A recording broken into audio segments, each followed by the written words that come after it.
Good morning. Thank you for your company this Wednesday, the 2nd of September. I'm Jessica Ramir, market analyst with Bell Direct.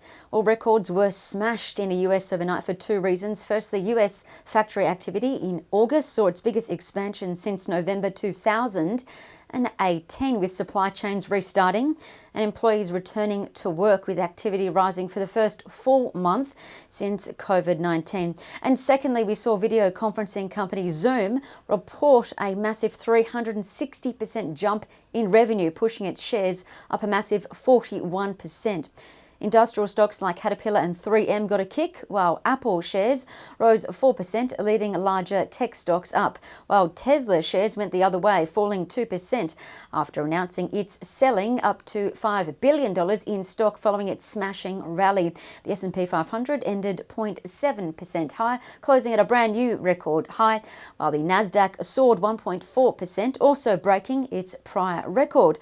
Moving to commodities, gold lifted by about $2 compared to yesterday, hitting 1,979 US. Oil trades steady at 42.76 US a barrel after those encouraging manufacturing numbers came through, while also in good news, US oil supply fell for the sixth straight week, and that's what we want when we're faced with limited demand.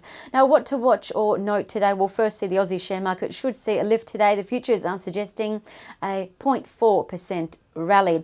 Now, secondly, China suspended barley imports from CBH, claiming that there were pests in a shipment, which saw Australia's biggest grain exporter deny those claims. So keep an eye on that. Thirdly, on the economic horizon, all eyes today on GDP data showing that the economy shrank from April to June, with estimates suggesting GDP fell 6% in the second quarter, which means we'll officially enter a recession in Australia for the first time in 30 years.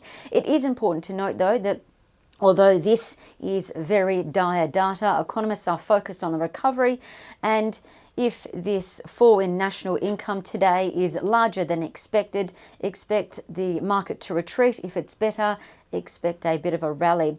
And on the Aussie dollar front, well, the Aussie dollar took a breather overnight, falling from its two-year high, but it's still in that territory at 73.74 US as the US dollar came back in favour. What else to consider? Well, BHP listed in New York gained 3.1% there, so you'd think that the ASX-listed BHP could follow.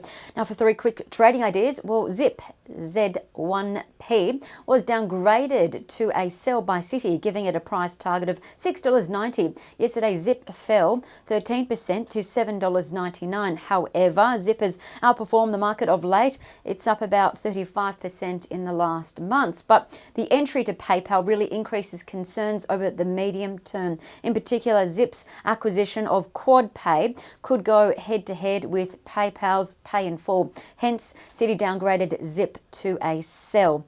Secondly, Aristocrat ALL was reiterated as a UBS buy, but UBS dropped its price target to $29.60. The reason for this lies in the detail.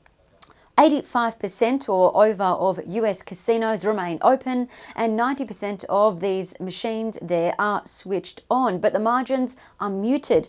However, the most upside for Aristocrat comes from online, with 35% digital growth expected in the second half of this year.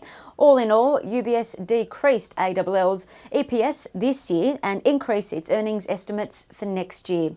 And Silver Lake Resources, SLR, has formed a bullish continuation wedge chart pattern, according to technical analysis provider Trading Central's data. Now, this indicates SLR's shares could rise from yesterday's close of $2.23 up to $2.70 to $2.85 over the next 18 days, and that's according to standard technical analysis principles. Also, keep in mind that SLR is backed by Macquarie with a $2.60 price target. I'm Jessica Ramir with Bell Direct. Happy trading and stay safe.